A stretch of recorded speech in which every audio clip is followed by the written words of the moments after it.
Muchas gracias por estar aquí.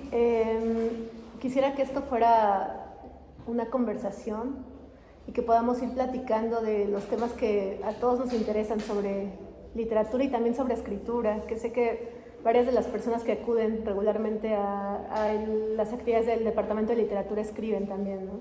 Y pues antes que nada me voy a presentar, soy Olivia Terova, soy escritora, escribo sobre todo narrativa y ensayo y soy de Tlaxcala.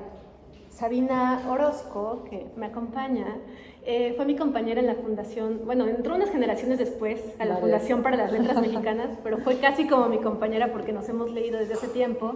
Sí. Y quería ir abriendo la conversación justo sobre lo que hablaba Abby, sobre los géneros. Es un tema que siempre está dándome vueltas en la cabeza. Justo para entrar a muchas becas solemos ver una clasificación por géneros literarios, ¿no? Entras a novela, entras a cuento, ensayo, poesía. Y a veces también puede ser como muy abrumador, ¿no? O sea, quiero escribir, o sea, ayer hablaba con una de las asistentes aquí que es cuentista y va a empezar a escribir su primera novela, y es cómo cambio del género corto a largo, o cómo yo que escribo en prosa voy a empezar a escribir en verso. Y también cuando uno aplica estas becas sabe que hay ciertos parámetros, y entonces está la pregunta de qué es un cuento, qué es una novela y qué hace un buen cuento, una buena novela, un buen poema.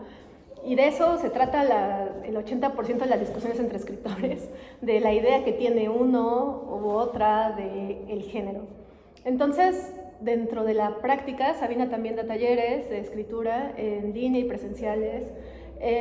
A mí me ha pasado a veces encontrarme con textos que están muy dispersos y que dices, oye, apégate un poquito al género porque no se entiende muy bien, o lo contrario, textos que están muy sujetos al género y dices, suéltate un poco porque esto está demasiado fijo, demasiado predecible, ¿no? Entonces quería empezar hablando de lo que decía Abby. Este libro es una novela, pero contiene otro tipo de textos dentro, contiene textos poéticos, contiene registro de la cotidianidad, conversaciones, cartas, y nada, pues quería que empezáramos con que nos cuentes cómo ha sido para ti, porque Sabina escribe, además de esta novela, tiene un libro de cuentos, La lengua de los osos polares, y un libro de poemas que se llama Cosas que no le contaré a mis padres. Y digo los títulos completos porque los encuentran aquí atrás, los estoy viendo a lo lejos. No solo también, es porque son muy largos. Entonces también están aquí en la librería y es bien interesante ver, bueno, yo sé que empezaste escribiendo narrativa, pero primero salía el de cuentos, luego el de poemas, entonces ¿cómo ha sido para ti estar, también sé que has escrito dramaturgia, entonces ¿cómo ha sido para ti ir transitando entre diversos géneros y qué constantes ves en tu escritura dentro de todos estos cambios? Ay, muchas gracias por presentarme. Y muchas gracias a quienes vinieron. Sé que tal vez el plan en un sábado a veces es complicado. Gracias, Antonio, incluso que es como la quinta presentación a la que viene. Pero, bueno, quería primero decir que Olivia y yo nos conocemos desde hace mucho tiempo y nos conocemos por la escritura, en realidad. Y también esta novela, la primera presentación, la hizo la editorial en Ciudad de México y también la presentó Olivia, pero en esta ocasión también quería tener como la oportunidad de reconversar varias cosas, porque a pesar de que nos conocemos, me parece muy bien, siempre quedan preguntas que seguimos pensando a lo largo del tiempo y que a veces digo, claro, es que creo que ya pensé esto mucho más largamente. Y cuando preguntas sobre los géneros o cuál es, digamos, como esta selección, decías. Como tu transición entre distintos géneros, okay. o tu trayectoria, sí, por decirlo así también. Creo que en otra ocasión habría respondido de una manera muy aburrida y decepcionante diciendo, pues son distintas disciplinas que tienen distintas reglas, entonces sigues jugando, pero con distintos parámetros. Y claro, me resulta una respuesta aburridísima, insuficiente incluso para mí, pero quizá retomaría algunas cosas que platicamos hace unas horas también hablando de literatura y que quizá parecerían muy poco literarias o muy poco sistemáticas, pero los géneros, más allá de tener ciertas estructuras textuales o ciertas reglas de quién está enunciando, cómo, qué es lo que pasa o no en los textos, creo que se construye mucho a través de qué experiencia o por qué trance pasa el lector. Digo, hay varios textos en los cuales no pasa absolutamente nada y es como, bueno, más allá del género, el texto nace muerto, pero espero que no sea el caso. Y pensaba mucho que cuando leemos una novela, de alguna manera también estás haciendo un pacto con el ritmo, pero también un pacto de una ruta que te compromete no solo por más tiempo, sino también como gran parte de tu energía lectora y de tus sentimientos lectores ahí. En cambio, cuando estás escribiendo o leyendo poesía, sí pienso, como hace rato comentábamos, que tiene que ver mucho más con lo ritual. No puedes entrar a un poema a leerlo ni escribirlo queriendo racionalizar lo que va a ocurrir en la página y en el lector. Entonces, creo que los géneros también, para escribirlos o para leerlos, tienen un margen de relación con el tiempo y con el ritmo.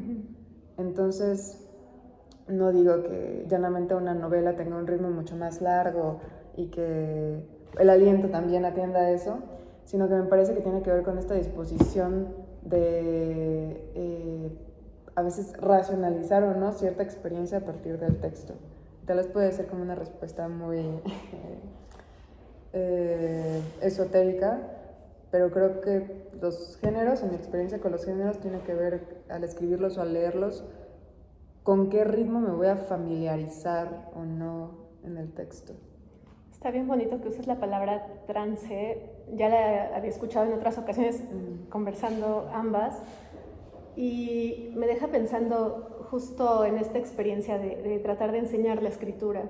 Muchas veces yo trato de explicar las cosas como un equilibrio, ¿no? A veces es apégate al género, pero intenta tener cierta libertad ahí. Sí revisa tu texto, pero déjalo ir también, ¿no? Y pasa mucho cuando estás empezando, que a veces la escritura se basa solo hacia un lado, ¿no?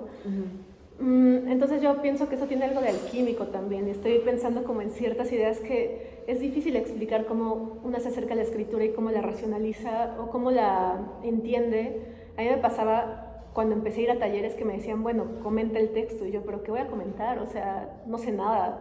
Y de pronto, pues comenta tu experiencia lectora. Entonces hay algo de nuestra propia lectura que va generando afinidades temáticas o gustos o cierta disposición a la lectura. Y entonces ahí es donde ya podemos ir valorando los textos, pero es súper complejo porque también es muy subjetivo. Y algo de lo que hablamos en otra presentación y que todavía me quedó resonando mucho es sobre lo que a ti te interesa hacer con la escritura. Esa vez hablamos de capturar momentos muy brillantes y al mismo tiempo muy esporádicos, ¿no? Como puede ser un amor ocasional, como puede ser la belleza del mundo en cierto momento de la vida, aunque el resto se esté devastando. Y hablábamos también de tus influencias, de este libro, ahora que ya pasó más tiempo de la primera vez que te hice la pregunta, de dónde, o sea, surgió en ti la iniciativa de escribirlo, y me pregunto si había otros nombres que ya estaban ahí acompañándote en la escritura. A pesar de que no ha pasado tanto tiempo, pero 6 meses editorialmente ya hacen del libro una antigüedad, creo que tengo respuestas muy distintas y eso me da terror. Pero primero, la primera pregunta era, me parece, ¿de dónde viene como el impulso del libro?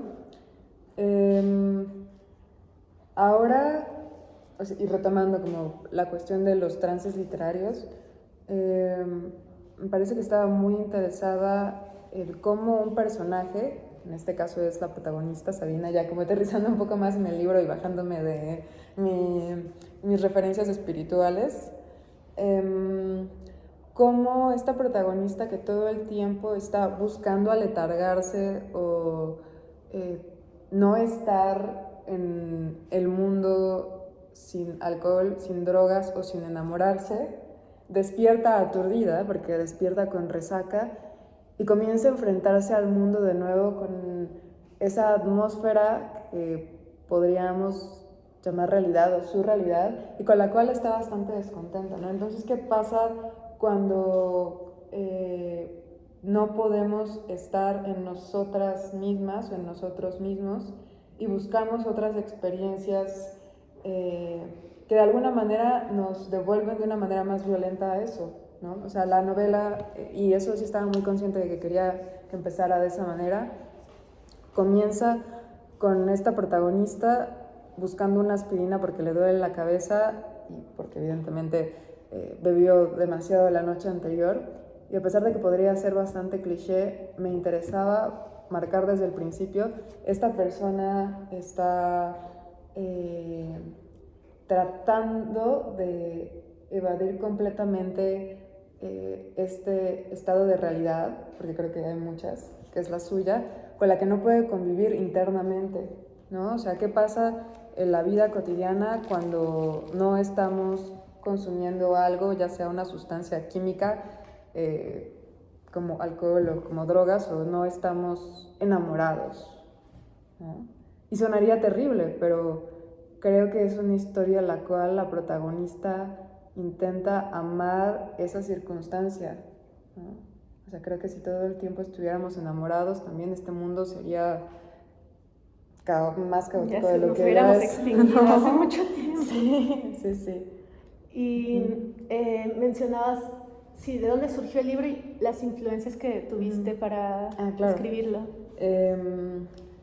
Bueno, volviendo a las sustancias, y si las menciono reiteradamente, no es que yo sea esa persona bukowskiana que habla de escribir y estar en el más allá todo el tiempo, pero ahora también, ya ha pasado un rato de la publicación de la novela y entrando a otros proyectos, sí me doy cuenta que las relaciones, o bueno, mi propia relación y la relación con mi familia y las personas que amo con el alcohol, pues es bastante importante, y también con el amor, con el alcohol y con el enamoramiento. Entonces, hay muchos libros, y volviendo a estas experiencias o estos trances, que entran también como en esta aparente inclasificación, porque no son novelas, pero tampoco son crónicas, pero tampoco son diarios, sino son registros de experiencias de personajes que se vinculan con otros alcohólicos, otras personas que no pueden salir de la fiesta, o con personas que todo el tiempo se están desenamorando o enamorando, ¿no? Y hay ciertos paralelismos que apenas noto, y podría nombrar una serie de libros como Blackout, de María Moreno, que es una escritora argentina, y es el libro que de verdad, o sea, podrías desnucar a alguien con él. Son textos que hablan de su relación con las personas que ama y detesta en algunas ocasiones, pero que la bisagra es la bebida. Sí. Y aprendí bueno, ya no me acuerdo, pero también es como pensar en esta riqueza de lenguaje no estandarizado, como algo que mencionabas ayer, porque todo este campo semántico del alcohol se desarrolla desde Argentina, y desde Argentina de la dictadura. Entonces, cómo se nombran las relaciones y también toda esta parafernalia de los bares, de lo legal, de lo ilegal, es hermoso. Y lo estaba leyendo antes de escribir la novela y durante. No porque pensara como en un proyecto de Fonca, quiero escribir este libro y esto me servirá como para vehicularlo hacia allá, sino tenía que ver con cierta intuición. Y otro libro que también me gusta mucho, y se lo he leído a mucha gente, bueno, no mucha gente, se lo he leído, me lo recomendó alguien a quien quiero mucho, que es un gran amigo, y ha sido un libro que he recomendado mucho, que se llama El libro de Tamar, que es de Tamara Kamensain, y es un libro en el cual esta autora narra, algunos podrían decir es una novela, otros es una crónica, otros son relatos, ¿no? Cabe, aunque suene contradictorio, cabe dentro de lo inclasificable. Y de nuevo estamos haciendo categorías, ¿no? De nuevo estamos tratando de hablar de géneros a pesar de que queremos salir de ellos. Pero bueno, este texto habla de cómo ella intenta desentrañar una nota que su marido, bueno, exmarido, le pasó por debajo de la puerta y que nunca entendió qué era lo que quería decirle con eso. Y años después de que él fallece, también era un hombre alcohólico, debo decir, ella intenta explicarse qué era lo que había en ese post-it, que a la vez podría ser una carta, que a la vez podría ser un poema, ¿no? De nuevo entramos al terreno de lo inclasificable que nos lleva a lo que mencionaba al principio, al trance, ¿no? ¿Qué nos pasa cuando estamos leyendo esto? Y quizá en vez de al género apelaría a la experiencia que sí puede catalogar este tipo de textos, ¿no? Me dejaste pensando varias cosas. Una, a ver, tiene que ver con esto de los textos inclasificables, con la cotidianidad. Una era la cotidianidad y cómo en el libro de Tamar ella decide escribir a partir de una nota. Y algo que me parece súper contemporáneo y otra cosa que pensamos desde que empezó a usarse internet es qué vamos a hacer con toda esa información y qué tan segura y confiable es, ¿no? En este tiempo donde todo existe virtualmente y muchas empresas están haciendo mineralización de datos para que podamos usar sus servicios, etc. Regreso otra vez a este asunto de lo fugaz. Cuando presenté este libro la primera vez, recordé un epígrafe que usó Sabina en otro de sus libros, que es un poema de José Watanabe, El guardián del hielo, y dice: no se puede amar lo que tan rápido se fuga. Entonces, esta idea del registro y de retomarlo dentro de un libro me parece una decisión también que tiene que ver con un motivo literario, que es plasmar lo fugaz, pero también que es algo muy clásico, pero a la vez algo muy contemporáneo, que es qué vamos a hacer con todos estos registros, cómo darle un lugar dentro de la literatura a esta nota de voz, a este mensaje de WhatsApp, a esta carta, a esta nota. Todo el tiempo es muy loco, ¿no? Porque en discursos muy conservadores es como, no, ya nadie lee, no sé qué, y en realidad estamos rodeadísimos de información más que nunca. Y justo la búsqueda de la poesía, la búsqueda de la literatura, de la narrativa, es que toda esa sobreinformación se vuelva historia, que se vuelva, como tú decías, una experiencia sensible hacia los lectores. Y esto me lleva también es que ahorita estaba hojeando, tratando de buscar un ejemplo, porque Sabina es un personaje, y tú eres Sabina. Entonces, hablábamos de los procesos alquímicos. Sí. Y de la distancia. Eso a mí me interesa mucho siempre con la autobiografía y la autoficción. Sí. Hasta dónde una se distancia de una misma para verse como personaje, pero debes tener un gran involucramiento emocional, porque al final le estás dando cuerpo a esa emoción, aunque quizá los sucesos los narres de otra manera, ¿no? Sí. Y nada, o sea, como esta idea de basado en hechos reales puede ser muy engañosa, porque podría parecer que tomaste todas tus mensajes de WhatsApp y los volcaste aquí, pero una que tiene cierto tiempo experimentando con la literatura sabe que eso es imposible. O sea, justo, o gente que ya, como aquí Abigail, que trabaja con el archivo y con el registro, al momento de tomar lo que tenemos registrado nos damos cuenta de que la vida no es una historia, que lo que hacemos nosotros es hacer que todo este contenido de la vida tenga una lógica y tenga un sentido. Y también aquí configurar a este alter ego que es Sabina, como tú decías, ¿no? Me pareció muy acertada esta idea de está buscando siempre sentirse conectada con el mundo. Entonces, si no es el alcohol, es el enamoramiento, que al final es otra especie de droga, ¿no? De una dopamina, con una sensación química que siempre va afectando el cuerpo. Entonces, nada, como quería que nos contaras un poco más de ese asunto de volverse personaje, porque siempre también, ahora volviendo a los talleres, ¿no? Empiezo a trabajar con gente que está haciendo autobiografía, y a mí misma me pasó, de pronto escribí y decía, ¿qué hago con esto? ¿Qué hago con estas sensaciones y cómo de ahí se vuelve en texto? ¿Cómo fue ese proceso para ti? Muchas gracias, Soli. En cuanto dije gracias por la información o por nombrarme, no lo decía irónicamente, porque justo, o sea, cosas que parecen muy evidentes al momento de escribir son las más cruciales tomando distancia. Y por distancia no solo me refiero a distancia de tiempo, sino pensar en esta obra, pues esta novela o este texto que estoy trabajando, además de lo que intuya que en ese momento es como la línea que ata los acontecimientos o o lo que estoy escribiendo, sí es importante, o sea, ha sido importante preguntarme desde la autobiografía, que podría ser un género como que per se habla de quien está escribiendo y que de alguna manera es casi una radiografía de esa materialidad, de esa corporalidad que está ahí, en teoría, bueno, en teoría, en apariencia, quiero decir. Creo que es muy importante pensar cuáles son las distancias que me separan, no solo como a Sabina del texto, sino a esta voz que estoy construyendo. O sea, todo esto suena de locos, ¿no? Y cuando uno está en un taller, está hablando como incluso de algún manuscrito, de verdad parece que tendrían que mandarte al psiquiátrico en ese momento, porque si hay estas separaciones constantes que son muy importantes al momento de escribir o de revisar un texto. Si estoy hablando desde la primera persona con alguien que se llama igual que yo y que coincide en varios paradigmas también conmigo, ¿qué distancias son importantes para el texto y para la voluntad de lo que quiero contar? En este caso, a mí me sirvió mucho algo provisional fuera del texto, pero que influyó mucho al momento de editar y de cambiar, sobre todo ciertas caracterizaciones de los personajes, ya en las últimas lecturas, porque como dije, me interesa mucho toda la literatura que tiene que ver con el alcohol y eventualmente también era algo que disfrutaba mucho, ahora ya no tanto. Pero durante 1 año y medio más o menos dejé de beber por varias cuestiones.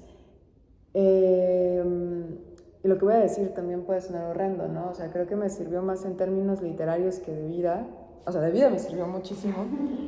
Pero cuando estaba leyendo las últimas versiones de la novela, esa distancia que yo que ya tenía con el alcohol, de no estar bebiendo y de saber cómo, qué significa levantarte en sobriedad durante tantos meses, me sirvió muchísimo para pensar cómo estaba configurado este personaje que no pasa una semana sin ponerse hasta la madre, ¿no?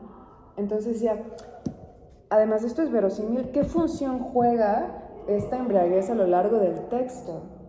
¿No? Entonces hablo de todo este proceso porque ese tipo de distancias que pasan al momento de escribir y que tal vez a veces las llevo a un nivel muy Stanislavski de bueno, ahora voy a hacer esto conmigo misma para ver qué sucede en un libro, son importantes y tal vez traté de aterrizarlo mucho más con una lectura que en este momento me apasiona muchísimo y que dije, qué bien y qué mal que este libro llegó mucho después de que leí la novela, de que terminé la novela, porque tal vez me hubiera puesto a experimentar con otras cosas que no convenían al libro, ¿ya? Bueno, este libro que estoy leyendo, que también me parece que es importante con respecto a la autobiografía de las distancias para hacer literatura, son los diarios de Teresa Wills-Mont, porque es con M, pues trabajo pronunciarlo. Ella fue chilena, nació a finales del siglo XIX, vivió a finales del siglo XIX, inicios del XX, ¿no? O sea, murió por 1920 tantos, a los 28 años, y sus diarios se han editado cada vez con más frecuencia. La cuestión es que en varias de sus entradas, me parece que de las primeras entradas, los diarios se narran en tercera persona. Ah, buenísimo. Y dije, ¿por qué toma esta distancia de sí misma? ¿No? Y cuando comencé a releerlos, dije, es que tiene todo el sentido que plantee esa lejanía a pesar de que tiene que ver con su propia historia cronológica, ¿no? Podría estar hablando 1 hora de eso, no lo haré, pero dije, claro, o sea, ese tipo de decisiones que podrían parecer tan sutiles o tan chiquitas, de decir, voy a hablar de mí, entre comillas, porque siempre que algo está en el papel también ya no somos nosotras totalmente, esa distancia gramatical marca completamente toda una estética. Entonces, creo que pensar las distancias y jugar con las distancias en el texto y simbólicamente en el ámbito de la autobiografía para mí ha sido como toda una revelación que quisiera pensar en textos posteriores, por supuesto que tal vez no Bueno, esto ya no se puede, bueno, pero claramente. aquí se notan varias decisiones tomadas, ¿no? O sea, el título es Malas Decisiones, pero no me refiero a la historia, sino a la estructura, ¿no? Sí. Está el diario, están los mensajes, están... Otra gran decisión súper compleja cuando haces autobiografía es dónde termino, Claro. porque el texto podría continuar para siempre, ya que la vida sigue y las reflexiones siguen, ¿no? A mí, ya también hablando un poco más de la historia, porque andamos también súper clavadas las dos en la textura, me gusta mucho de esta historia la idea de tratar de retratar un romance, de tratar de retratar esa inmediatez y también cómo al final estábamos hablando hace rato también del deseo, ¿no? Y que el deseo cómo afecta al personaje, cómo afecta a la vida y qué tanto sigue o no sigue su deseo. Esta es también, tiene algo de novela de iniciación en el sentido de este personaje abriéndose al mundo, abriéndose a las relaciones y también a cierta madurez emocional. Que también, del personaje. Del personaje. No sé, yo digo lo que leí en el libro. Sí, porque está el asunto que al final, como en la escritura en la vida, también hay que tomar muchas decisiones, ¿no? Y el personaje al final toma ciertas decisiones también.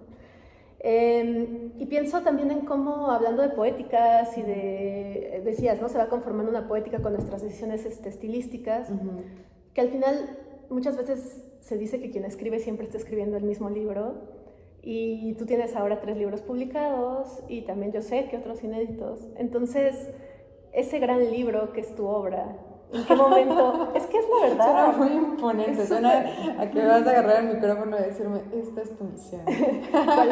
¿Cuál es tu siguiente misión? Ah, ¿sí es una pregunta? Sí, es una pregunta. ¿Cuál es tu siguiente misión literaria? Pero más bien quería preguntarte, ¿en qué momento crees que está ahora tu exploración poética? Mi exploración poética, sí. Como mi a poética. Partir de que has escrito poesía, has escrito cuentos, has escrito novela, ¿qué sigues indagando? ¿Qué te interesa? Sé que estás haciendo la maestría, te has metido en la teoría también. ¿Cómo es todo eso se está acomodando en tu cabeza pensando en cuestión de escritura? Es algo en proceso, no hay ninguna solución definitiva. Últimamente no me he sentado largamente a escribir, debo decir, pero sí hay muchos proyectos. Algo de lo que sí estoy muy orgullosa de mí misma y muy feliz es que sí escribo con mucha más libertad, porque tengo mucho más conocimiento de mis deseos en la vida y mis deseos literarios. Estoy muy feliz de publicar en Tusquets, en una editorial que leí desde hace mucho, pero al final de cuentas eso tampoco, no es que no signifique nada, pero te hace repensar qué es lo importante, ¿no? O sea, qué pasa si publico en esta editorial o en esta otra, que por supuesto sí hay cambios. Ahorita somos como muy poquitas personas y estoy feliz de que pueda ser como algo más íntimo y que también podemos estar grabando. Pero creo que lo que escribo ahora tiene que ver con una conciencia mayor de por qué escribo diarios o por qué me gusta leer diarios, por qué me gusta leer notas, todos estos registros que comercialmente y también institucionalmente hemos llamado como registros de lo íntimo, muy provisionalmente. No digo que me esté burlando de ella, digo de ello, pero me interesa mucho esa clase de textos porque, y todo lo que voy a decir a continuación me da mucha pena porque aquí hay una historiadora, porque me interesa mucho el trabajo de archivo en relación a la ficción. Por supuesto estamos en una época en la cual la no ficción ya es todo un género, porque si aparece algo que no sabemos cómo clasificar para venderlo, no para leerlo. Tenemos que se le tiene que buscar un nombre. Una etiqueta. ¿No? Entonces, esa clasificación parece que atiende mucho más al mercado que a la voluntad de escribir o a la voluntad de leer. Entonces, lo que hago continuamente en los últimos meses o en el último año ha sido primero leer y trabajar en uno de los géneros como menos útiles en el sentido material, pero que me apasionan mucho más y que me hacen, si no más feliz, me convencen de que escribo porque esa experiencia es la que deseo en mi vida, ¿no? Y tiene que ver con textos de poesía, bueno, con poesía. Digo, sí estoy haciendo como una maestría en la cual me dedico a hacer una investigación sobre 2 poemas. Y, y también lo que estoy escribiendo tiene que ver mucho con poesía, pero también con escribir diarios, cartas, y también leer diarios, cartas, todo tipo de textos de registros ajenos, y pensar cómo lo documental puede organizarse no solo para hacer literatura, como en ese orden que se le da en los libros, sino pensar justamente en la experiencia, ¿no? Como qué trance quiero construir en este libro. Quizá antes me preguntaba, no sé, cuando nos conocimos Olivia y yo tenía, bueno, voy a decir mi edad, yo tenía 22 años, 21 años, ahora tengo 31, pero cuando nos conocimos yo estaba aplicando una beca en la cual tenía que decir, voy a entrar a este género porque quiero escribir cuento. Y ahora me puedo tomar la libertad de decir, voy a escribir poesía o voy a escribir diarios porque quiero trabajar en la experiencia o en el trance que me interesa en este momento, ¿no? Que tiene que ver con crecer, con preguntarse qué pasa después pues no del amor, pero qué hay más allá del enamoramiento, ¿no? Y cómo esas experiencias pueden trabajarse textualmente, ¿no? O qué pasa también con buscar el archivo de tus padres, ¿no? Eso me apasiona. Entonces, hace rato también en la comida hablábamos también somos muy ñoños, qué triste, me encantaría decir que hablamos un de super chisme, pero hace rato también mencionabas como, oh, tienes 3 libros, y le decía, es que siento que he publicado muy poco, a pesar de que he escrito mucho y ya no me martirizo por eso, pero pensaba como qué hilos conductores tienen los 3 libros que he publicado, y sí, qué horrible que tengan que ver con mis padres de alguna manera, pero tiene que ver particularmente con esta relación imposible entre amor y dinero que para mí es fundacional desde mis padres, y cómo esa dupla entre amor y dinero sea lo que signifiquen esas 2 cosas, porque ambos son elementos muy abstractos, repercuten en mi búsqueda actual con material de archivo, ¿no? Entonces, está buenísimo y súper intrigante, y un poco pasa aquí también al final, ¿no? Hay una decisión que se toma que también tiene que ver con la situación económica, total, que sí. tiene mucho que ver también con cómo termina esta relación, pero ya no voy a spoilearles más. No sé si alguien aquí tenga alguna pregunta para seguir. Aquí la historiadora. La historiadora. Estabas diciendo de fabuladores, me acuerdo que era, y bueno, no hace 15 años, ni me acuerdo cuántos años fue un encuentro que organizaba Olivia de cuentistas y yo iba a comer de chismosando. Pero me acuerdo que una de las cosas que en ese momento nos impactaba era Twitter. Parece la prehistoria, pero que empezaban a escribir en Twitter, ¿no? Como cuentos o así, ¿no? Digamos, bueno, y yo obviamente siempre he estado obsesionada con el archivo, y decía, bueno, ¿qué va a pasar con ese registro como pues digital de la literatura en el futuro, ¿no? Y cuando yo leí, empecé a leer tu novela, me encantó que pues, está ahí ese registro, obviamente pues ya acomodado, literario, es muy poético ese WhatsApp, ¿no? Pero que ahí yo dije, claro, ¿no? ¿Qué va a pasar con todo el archivo de conversaciones que tenemos con nuestros amigos, con un archivo afectivo, ¿no? Sí. Y que se va a borrar, o por qué nos duele tanto a los millennials cuando un celular se nos echa a perder y no hay nubes, ¿no? Todo nuestro archivo, todas las cartas modernas, ¿no? que nos hacemos se desaparecen. Entonces me gustó mucho verlo trasladado como pues a la literatura, ¿no? Porque siempre he tenido como ese terror, ¿no? Desde la historia, ¿no? ¿Qué pasa con todas esas cartas? Y tengo una gran amiga que también es poeta e historiadora y tiene los mismos traumas que yo. Y entonces decimos, imagínate que en el futuro alguien vea nuestros WhatsApps o qué pensarán que se escriben los escritores, ¿no? Con las personas que se escriben como cosas o que se dedican a la literatura. Y pues nosotros como que accedemos ahora a archivos de escritores y pues antes el papel era muy caro, sí hay como este registro de lo íntimo, pero mucho entre pues sí, ¿no? Los que se cartean de literatura en el siglo XX, está muy sesudo, ¿no? Como hecha fórmula también, ¿no? Ajá. Y obviamente pasa lo cotidiano, pero ahora exageramos en decirnos cosas tan estúpidas o tan banales, pero luego hay otras conversaciones de lo literario, ¿no? Que es bien rico, ¿no? Y decíamos qué chistoso sería que hubiera un archivo nuestro, ¿no? O de grupos de poetas o un grupo que acaba de hacer Olivia, ¿no? De un viaje, que eso ya es una correspondencia, ¿no? Inmediata, pero es una correspondencia.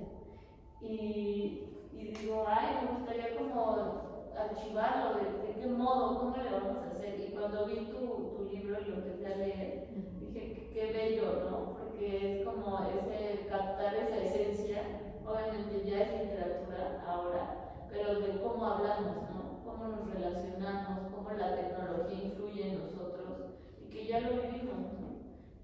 Apenas estamos viendo a Samantha Schweblin, como se pronuncia, no sé. Y también muchos se atraviesan, ¿no? Por la tecnología, cómo la gente reacciona a una llamada telefónica, ¿no? Ya no nos imaginaríamos la vida sin WhatsApp, ¿no? Ahora.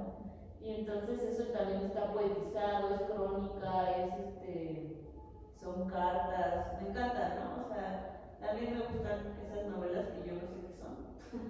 Yo no sé qué es lo que escribiste, pero me encanta. Y me encanta porque no está en un género, ¿no? Entonces es muy libre. Entonces, eso me gustó mucho. No la he podido acabar, leo muchas cosas al mismo tiempo, pero también porque no la quiero acabar. Eso me gustó mucho. Gracias. Y bueno, voy a decir algo atroz, pero que tiene que ver también con el valor del archivo, que con esta necesidad de narrarlo quizá, porque hace unas semanas mi celular anterior murió y no había respaldado mis conversaciones de WhatsApp, y por un momento pensé como, bueno, no pasa nada, y después no, un momento, para otro proyecto de novela en el que había trabajado necesitaba ciertas conversaciones con ciertas personas, tu cara de alivio, ¿no? Pero afortunadamente sí tenía respaldadas varias cosas, transcritas quiero decir, pero también me pregunté, una de las cosas muy bellas que tiene que ver con la memoria es que cada vez que recordamos, y esto ya mucha gente lo ha dicho hasta el cansancio, pero en el último libro en el que lo estaba leyendo es este libro de Paul Ricoeur, que citaron mucho ayer, que tiene que ver con la memoria y el olvido, en términos más políticos, no que individuales, pero claro, o sea, cada vez que recordamos algo desde nuestra propia memoria, ese recuerdo va cambiando, ¿no? Y también en lo colectivo, cada vez que nos contamos un acontecimiento, incluso compartido, va cambiando la percepción de ese acontecimiento. Y ahí creo que empieza este coqueteo con la imaginación de, bueno, sí es triste que ciertos archivos se pierdan, pero en esa destrucción también hay algo bello, porque como que le hace una invitación a la imaginación, ¿no? O sea, como memoria e imaginación coquetean al mismo tiempo con esta posibilidad de la desaparición, si no del archivo, sí de los materiales de archivo, y por materiales de archivo me refiero incluso como conversaciones de WhatsApp, no lo sé, como cosas más modernas. Hablando del registro, es bien interesante como hablabas de literatura latinoamericana, y yo he hablado con escritores de Argentina y me han dicho es que María Moreno es cronista, y te quedas como... O sea, aquí entendemos regularmente la crónica o la nota periodística en un sentido muy objetivo, pero también hay una forma de entender tanto la historia como el periodismo desde un registro de la imaginación también, porque al final y esto bien lo sabe nuestra amiga historiadora, que nos está supervisando. Sí, ¿no? que nos está supervisando. Dime si digo algo mal. Lo que hablamos de la historia. Nunca es completo el registro. Siempre hay algo que queda inaprensible de la realidad y al final se acaba construyendo de todas formas. Y ahí es donde entra este coqueteo, ya no solo a nivel formal, sino también a nivel de contenido, de qué tanto estás registrando y qué tanto tuviste que recrear para que esto se volviera un libro. ¿Haces una pregunta? Tal vez. No, pues quizá, a ver, como yendo por esa misma línea, pensaría en los registros que rescatamos para, no sé, una película documental o un libro que abreve de, entre comillas, lo real, no necesariamente tiene que ver que sean los más sustanciales para la humanidad, sino porque el azar y mil situaciones nos pusieron frente a ese papel o frente a esas personas a las que les pusieron una cámara enfrente, y no es que necesariamente sea como el archivo más representativo de una época, una comunidad, la lista es infinita, ¿no? Como que el azar juega un papel tan importante ahí que también por eso me parece hermosa la idea de cierta posibilidad de destrucción. Sé que es delicado lo que estoy diciendo, pero... Y volteando a ver. Pero, por ejemplo, justo me di cuenta que mi madre me dijo, ay, sí, ya leí tu novela. Dije, por supuesto que no la he leído, porque eventualmente mi padre me regaló una libreta que ella le había regalado como un año antes de que yo naciera, que era como el registro de poemas que había escrito ella, como notas. Amo a mi madre, pero quizá no necesariamente tenían como un corte literario, histórico, tal cual, pero para las necesidades de la trama o del libro sí podía resultar importante, ¿no? Entonces me di cuenta que no lo leyó porque ni siquiera mencionó nada al respecto, pero quería ir a los materiales que seleccionamos para una obra literaria de cualquier tipo desde el archivo, no es que necesariamente sean los más representativos, ¿no? Sino el azar ahí es un componente sumamente importante y ahí me voy a poner muy esotérica. También está la magia de la escritura y de la búsqueda artística, claro. Podría decir. Sí, ya, o sea, nosotros podemos seguir hablando por horas, entonces solo quería cerrar diciendo, o bueno, ir cerrando, ¿no? Sí, no que quiera cerrar yo, sino... Cerrar diciendo adiós. Chao. Que me parece algo muy generacional también, o sea, pensar en qué momento del mundo vivimos y toda la historia que nos precede, que ha llegado justo el momento de revisar las libretas de nuestros padres, de voltear a ver un poco hacia atrás y decir cómo estamos en el mundo en el que estamos viviendo. Y para no hablar en términos tan abstractos, lo pienso desde Latinoamérica, lo pienso desde México, ¿no? En este asunto de nos dedicamos a escribir, entonces hemos tenido más opciones que nuestras madres. Entonces ahí cómo revisamos su historia y cómo vamos formando la nuestra, y creo que es algo que está pasando ya. Y hay muchos niveles, ¿no? Yo creo que aquí, así yo también me explicaría cómo dices que tus padres aparecen en varios de tus libros. Hay ahí también una búsqueda de la identidad y de un diálogo entre, por ejemplo, a mediados del siglo XX, ¿no? El impulso revolucionario del cual llegas a hablar en esta novela, o sea, de la manera en la que vivían tus padres, de los ideales que tenían y preguntarse qué es lo que nos queda ahora. O sea, creo que... Cuando dijiste impulso revolucionario pensé en algo anacrónico, no algo anacrónico, pero no revolucionario de revolución. De revolución, sí. Silvio Rodríguez. Sí, claro. Etcétera. Sí, nada, pues que pienso que es algo una pregunta que nos estamos haciendo como generación y que tal vez en México llega en otro momento, ¿no? Porque en Chile existe la literatura de los hijos, en Argentina también hay muchas preguntas sobre la dictadura, y siendo que en México la violencia que hemos vivido no tiene una marca de inicio y fin dentro de la línea cronológica, sí estamos viviendo el resultado de muchos sucesos súper violentos y un proceso social súper complejo donde creo que varios de nosotros nos estamos preguntando qué rayos pasó aquí, ¿no? Claro, y así ya, un último comentario, porque también era algo que había estado en la charla constante de los últimos días, mientras comemos consomé. Es claro, hay incluso una categorización de literatura de la dictadura uruguaya, argentina, sobre todo rioplatense. Y por supuesto que no hay una literatura post-dictadura o de la dictadura mexicana, porque oficialmente no hubo una dictadura y no me voy a poner como a jugar con fuego diciendo sí tendría que estar bajo esa categoría, pero es como, a ver, entre esa época, pensemos finales de los 60, 70, inicios de los 80, sí estaban pasando procesos muy parecidos a estos otros países, los países rioplatenses, y sí hay cuestiones muy similares entre cómo se espejean los hijos con sus padres, ¿no? Porque hubo procesos migratorios también bastante importantes, pero el hecho de que no tengan una categoría, y aquí quería volver con lo genérico, ¿qué hace? ¿No? Que leamos de cierta manera.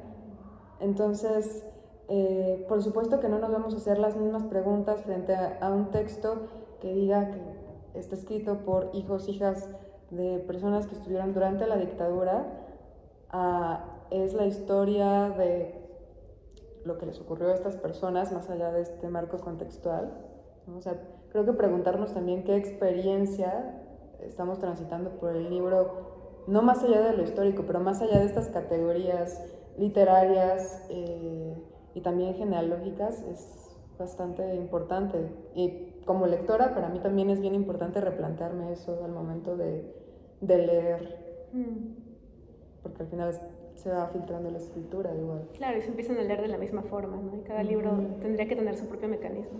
Sí. No sé si alguien más tenga una pregunta, porque si no vamos a estar aquí horas conversando. Y si no, pues podemos seguir conversando después. Muchas gracias por escucharnos. Muchas gracias, Sabina. Aquí pueden conseguir toda la obra de Sabina Orozco. Aprovechen. Y qué gusto verlas y verlos por acá.